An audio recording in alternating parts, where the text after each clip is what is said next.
All right, 97.7 Outlaw Radio FM listeners, we got one hell of an amazing artist. We got the West Coast legend, the one, the only Richie Rich.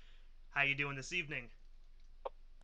Man, I'm hanging like wallpaper, sticking like glue, man. What's up with Hey man, just trying to get through this heat wave, trying to deal with this COVID stuff. You know what I mean? Just been grinding on the radio station, trying to keep busy.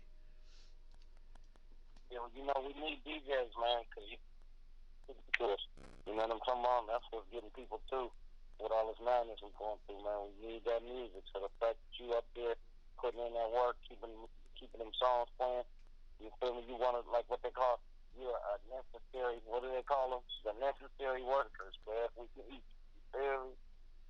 Hey, you know what? Like they always say though, Richie. You know what I mean? I don't know if you can really call it a job when you love your job, right? I love what I do, so you know what I mean. It's one hell of a dream job. I'll tell you that for a Yeah, fact. I know that's what's up. That's what's up. So And what's going on out there, man? I mean, y'all out there, man. Y'all don't have no high COVID rates, man. I've been watching the news, man. Y'all handling business over there, man. Y'all got the free health care, the low COVID. I might need to get over there and hang this California shit up. You feel me? around my area, though, I'll touch bases before we jump into this. But I do want to let you know that as for the COVID situation, we actually just got hit with a nasty little COVID-19 hit in a city close to us in Kingston. 90 people got hit by a nail salon that wasn't doing things properly. So Wow. Yeah, 'cause the last thing I saw on the news about y'all, I mean, y'all had a super low rate, you know? oh yeah, most definitely. Our rates are low, but we end up getting hit with a big spike. So now we just got announced today that masks are mandatory. So I walk out my door, I gotta wear a mask. Yeah, that's what we're doing, man. That's the cool thing about it right now. It seems to me, I'll be honest with you, it seems like this, whatever this second wave is, it's like it's different from that first one. You feel me? But man, like I feel my kids, man, and like I feel my partners, man. We're gonna persevere, man. We're gonna see it through whatever this thing changes into. Man, the soldiers gonna stand tall through it all, and we're gonna ball. You feel me? Oh, most definitely, Like I Richie. like something to stand. And I gotta ask you there, Richie. Like, what made you decide to get into the music industry? Because I know I'm probably taking you way back with this one. You know what, man? I started listening to music with my older brother. He was like one of the first cats that had me listening to rap. And it was old school rap. And then I started remembering the words. I remember the first song I remember the words to was The Message, you know? And once I learned the words to The Message, I got to the point where I was like, maybe I could try to write something myself. And then I wrote a rap. And it's funny that you asked me that because my first rap was called Driving to the Top. I never recorded it because it was so far ahead of my real music career. But it was the first rap that I ever wrote. I still got it on notebook paper. I used to ride around. I had a chick that I knew named Liza, and Liza had a car. When we was young, she had a car. I didn't have no car. I think I was like 15 or 16. I didn't have no car. Liza had a car. She used to come pick me and my cousin up. She had a minivan. It was her parents' minivan. She'd come pick me and my cousin Mike up. And Mike used to beatbox. And I used to freestyle. That was our shit. We would ride around the city. We'd get on the freeway. And I would freestyle while Mike was beatboxing. And I would freestyle like looking at street signs, looking at the next exit, looking at license plate frames, and looking at license plate numbers, and kind of just incorporating that shit into my rap. And I'm gonna keep it all the way 100 with you. Liza was like, "Hey, you really good at this shit. Like you should take it serious." And I thought she was just bullshitting, but she's like, "No, you really good at this." And that's when I started like saying, "Okay, let me start trying to write some stuff." But freestyling was almost always my thing. That's how I got in the game, freestyling. And then I started writing stuff, and one thing led to another. And in '89, we dropped that. I mean, in 1990, we dropped that 415 record. And I mean, the rest is history, bro. People been on it ever since then. You feel me? And speaking of 415, man, that record was huge within the Bay Area, and that was actually next on my list. Like, how did you guys get together? Like, what's the story behind the formation of 415? Okay, so what happened was this. Like I said, I had been writing rap, and I had an executive producer, a cat I knew from the neighborhood. He was hustling and getting money, and he was like, I'll put some money into you if you're serious. So my first record that I did was Don't Do It. And it wasn't no 415 then, it was just Richie Rich. Then I realized how much the workload was coming to the studio having to write all the verses for all the songs. Back then, I come from the era of three verses, man, three 16-bar verses.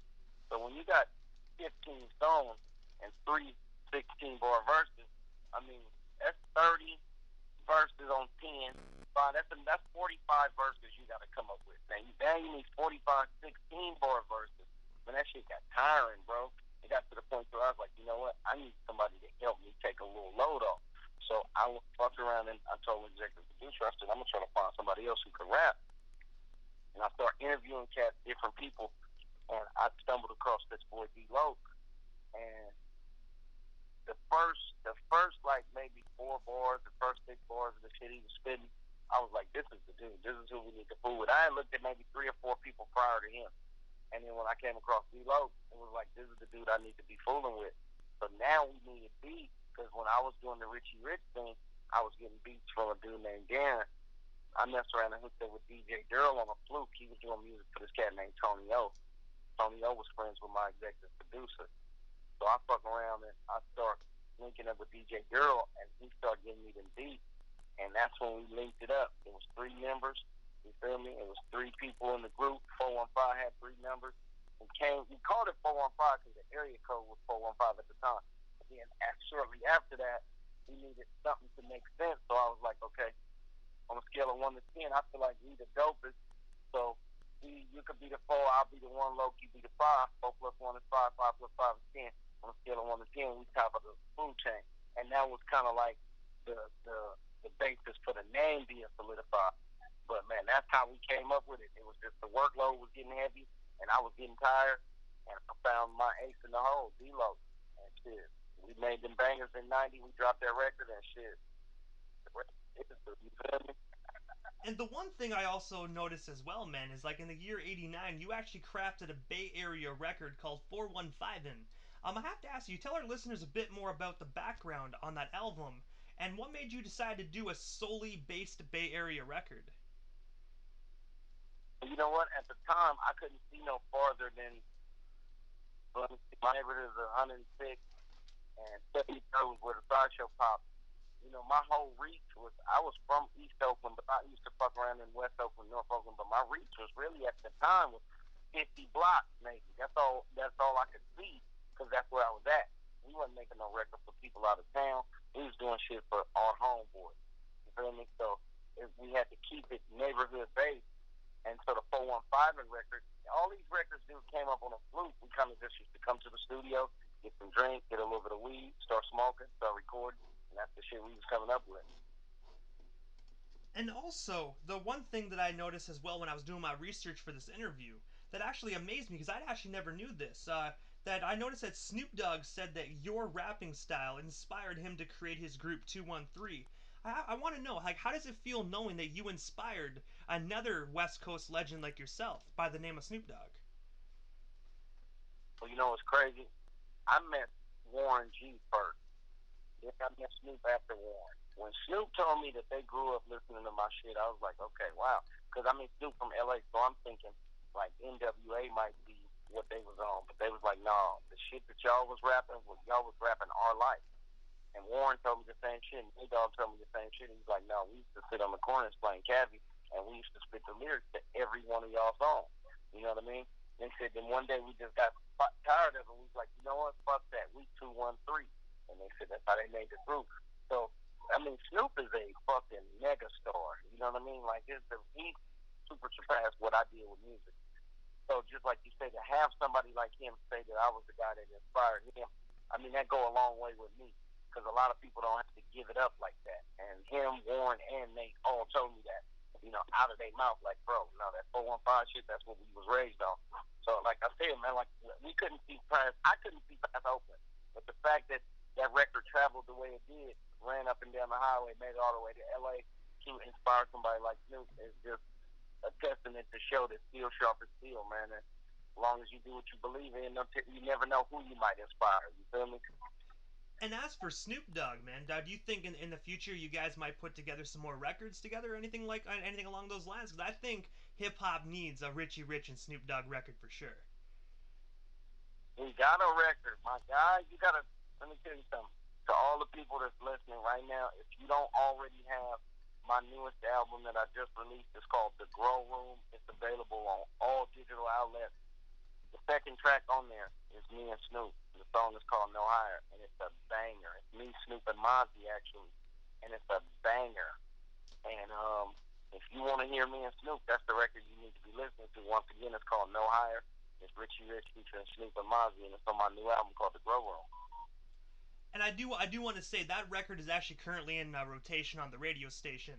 I just meant future wise, like, do you guys have any other projects in the works Oh, other than oh, the Grow Room? wait. Oh, okay, yeah. Well, you know, me and Snoop, what I'm doing right now, bro, I'm lining some records up with Warren G. I'm lining some records up with Snoop, and I'm lining some records up with Daz.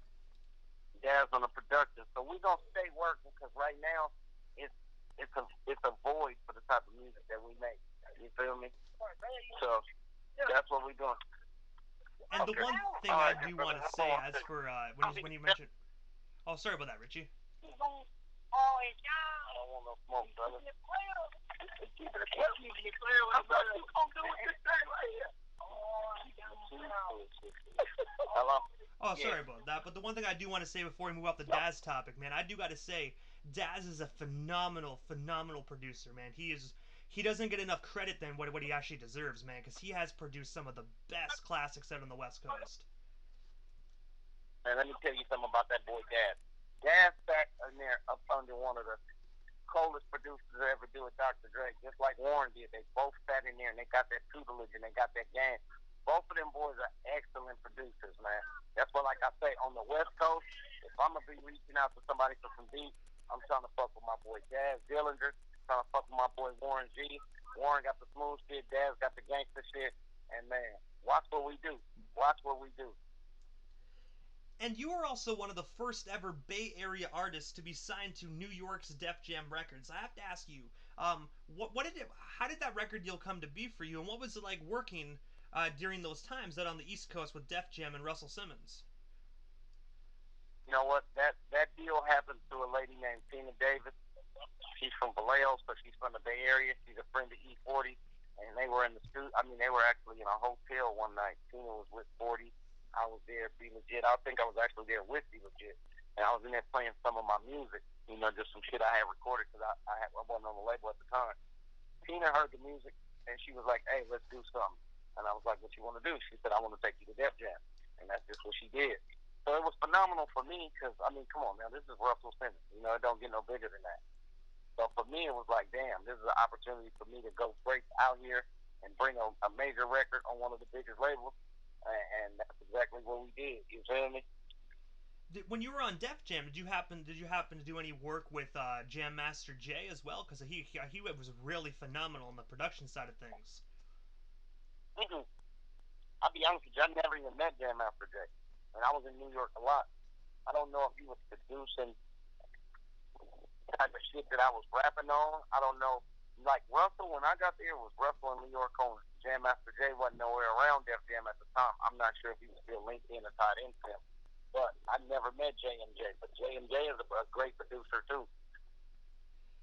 And also, you have done some amazing work as well with the late great Tupac Amaru Shakur. If you don't mind me asking, what is one of your most memorable moments that you shared with him? Man, we got a lot of memorable moments, dude. If I had to sum it up, I'm gonna say Tupac was a good time every time we hung out. Whether we was just chilling, eating, fucking around, smoking, fooling with some females, just an all around good time. You know what I mean? If I have to say one of my most memorable, I probably read it in an article before. That motherfucker put barbecue sauce on the white interior of my fucking 72 Cutlass. I used to take him to pick up barbecue every time he fly to Oakland. I take him to Flint's Barbecue, and he couldn't wait to eat the food. And I told him, "Don't eat in my car."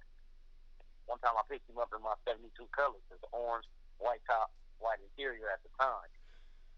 And I told him, "Don't eat in here." And he started eating in the car, and I'm like, "Dude, for real? Like, for real?" And then when we pulled up to get out, he's like, "I didn't feel nothing." See, I said, "I know, but just that white interior." and then he takes his finger and he dips it in the barbecue sauce and the thing, and he just smears it across the sea. Like, man, this is just material shit. Why are you tripping off that? Dude, I was furious. Furious. But that's just a testament that he never cared about material shit, dude. He just wasn't that type of dude. He was just like a meat pushing through this motherfucker, bro. He didn't care about none of that shit, you feel me? Hey, But I did, and I was pissed. he must have been hella hungry, man, because some of that airplane food's terrible. You feel me? And also, I do have to ask. I do want to say, man. You know what I mean. Tupac was such a talented individual, man. You know, I do want to say quickly, just God bless his soul, man. I think no matter how many years pass, you know what I mean. Tupac will never be forgotten. Right. No. I mean, the boy he's very impactful. And made some damn good music too. You know what I mean? And you guys made some great music together as well, man. You know what I mean. And I want to let our listeners know about that. You know, you guys made some phenomenal music together. Yeah, that was. I mean, it's fun when you're working in there. It's like sparring, man. You know, whenever I get in the studio with somebody who turns the work ethic up, the level up, I mean, it's always a good thing. And that's what me and him used to get in the studio and spar, because he gonna go bar for bar. He gonna push the line. He gonna be pressing, talking that shit, and then that's gonna motivate me to press and talk that shit. And I'll be honest with you, I think that's what hip hop is missing, because now, I mean, I'm not disrespecting new hip hop, because there's a lot of new music that's dope. But for me, it was always like competition. Like Tupac was my dude. You know what I'm talking about? But when we got on the track, it was just like he played on the other team, and I played. I was his opponent, and my job was to come as hard as I could. His job was to come as hard as he could, and that's what makes it a great record. And that's the kind of shit we used to do. Like, it was competition. It's kind of like basketball. You know, Kobe might be cool with LeBron, but when they playing, you know, while they on the court, it ain't cool. Now later on in the club, it's cool, but and that's why a lot of people, like, when I feature on records, they be like, "Damn, Rich, every time you get on a record, you gas." Well, that's what my job is. My job is to get on there and shit on everybody on the record, even if they my friends. Because right now we compete. You know, we can play later, but right now we compete. And I feel like steel sharpens steel, and that's what music is missing: the competition amongst people on records. I ain't talking about competition against enemies or people who beef. I'm talking about homeboys who do records together. Y'all should be competing. Everybody should be pushing as hard as they can to talk that shit. You feel me? And speaking of a hit, man, one of my favorite records of yours that I actually still own my CD to this day is Seasoned Veteran. I have to ask you, what inspired you to create that particular record, and how does it feel knowing that individuals are still purchasing and listening to it to this very day? You know what, man? I'll be honest with you. When I go in the studio to make music, I sit down, I get the beat first. I might be smoking a bit, I might be having a few sips, and to be honest with you, the words they just spill out of the pen. You know. So for me, seasoned veteran to me was to let people know I've been around. Like, y'all might, the nation might not know me, but I've been around and I've been doing it, and I'm seasoned. Whether it be my street credibility, whether it be whatever it was I'm doing, I just felt like I was better than that, and I was seasoned. That's why I came with that title. Now, for people to accept the record, like you said, and still download it to this day, it's just a testament to, like I try to tell a lot of young artists, man. They like, "Hey, man, you got to tell me how to make it in the music." I can't do it because I don't know. There's no recipe. You got to write the shit, record it, put it out. The people are going to pick you. Period. There's no set plan. There's no set way to do it to win. Like, the people are going to have to pick you. And I was just blessed that the people chose my music and like to fuck with it. Because I know a lot of people, man. Some people are more talented. People whack as fuck make it. I've seen people whack not make it, and people talented as fuck make it. So it's like there's no, like, recipe on how to do it. The people have to pick, and that's the beautiful thing about music. They make me hot by listening to the music, and it's no formula for that. And people be like, "Hey, man, you gotta give me the recipe." To be honest with you, there ain't no recipe, man. It's a blessing. You put it out, and people like it, and then you own something. I mean, if they don't, you can keep trying, but shit. 9 times out of 10, if you hot, some people make it coming, you know, later in the third, been working hella hard for hella long, and it happened. But usually if it's hot, it takes off. Okay, it's just a blessing, bro. I can't put nothing on it. I can't claim none of the fame for that. I can't be like, oh yeah, well I'm hella dope, and that's why that works. Yeah, the people they fuck with Devil, and I love them for it. I fuck with the people. You feel me? And also, another record label that you were signed to as well was actually Mac 10's record label called Hood Bangin' Records. I have to ask you, how did that record deal come to be for you, and what was it like working under Mac 10? Well, Mac 10 got at me, told me he had a project he wanted to go. So basically, it was more like a compilation. They hired a bunch of people, to get on some songs. Y'all about to dip? Hold on one second. I'm about to dip. Yeah. So Mac called me. He said he had a project he was doing. He wanted a couple records from me. I did a record with him and Glass called Dear DEA. That was the first video we released. Working with Mac is similar to working with Pac. You working with a veteran, somebody who know what they're trying to do. They got the right beat. You know what I mean? And when you work like that with people like that, it's easy, man. We do songs in 20, 30 minutes. We come together, vibe, right, drop it. Should just be golden. You feel me? And also, I know you already touched base on this earlier on in the interview, but this year in 2020, you released the brand new record, The Grow Room. Could you tell our listeners a bit more about that record? And of course, where can they stream or buy themselves a record? And also, do you have hard copies available for the old school listeners that still like CD format?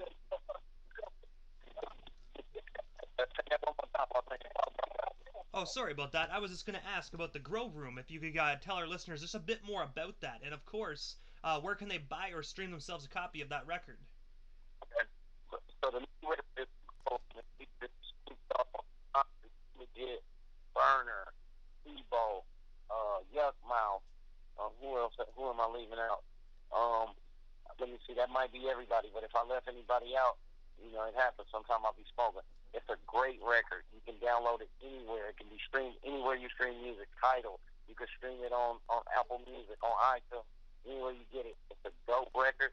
It's a concept record. It's called The Grow Room. It's 13 songs about weed, smoking weed, selling weed, growing weed.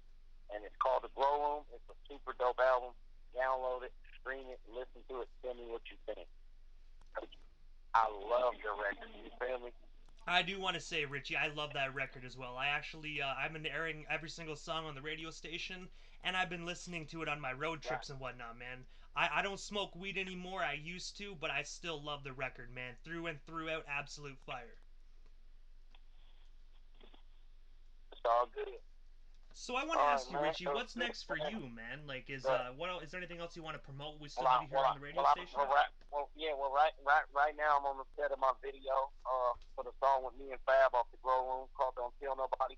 If you guys haven't seen the first video off the album, it's called "Grow Dealer." Check that out on YouTube. We're getting a lot of hits on it, a lot of people feeling it. I'm on the set right now shooting the video. I had to step away for a minute to give my man the interview because he's the guy. But what's next for Devils is just a whole bunch more music, man. Like I told you, I'm linking up with Daz, Warren G. I'm right here with Forax and my boy Kenny Tweedy, the mechanic. We staying functionable, man. We just working. I took a long time off, but I'm back. I ain't taking no rest time right now. This COVID is out here. People want music. I'm gonna give them music. You know what I mean? I hope everybody is safe. I hope everybody is taken care of. If not, get safe. Try to get taken care of. And man, just we got to be prayerful and mindful of what we're doing right now because it's a pivotal time. But in this pivotal time, I will be dropping pivotal rhymes. You feel me? Oh, most definitely, Richie. I know you're on your set. I know you got to go back to work, so I'm not going to keep you, man. I just want to say again, thank you so much for coming on my radio station. It truthfully was an honor. Go knock that video out of the park. I'm looking forward to seeing it when it gets released. And again, thank you so much.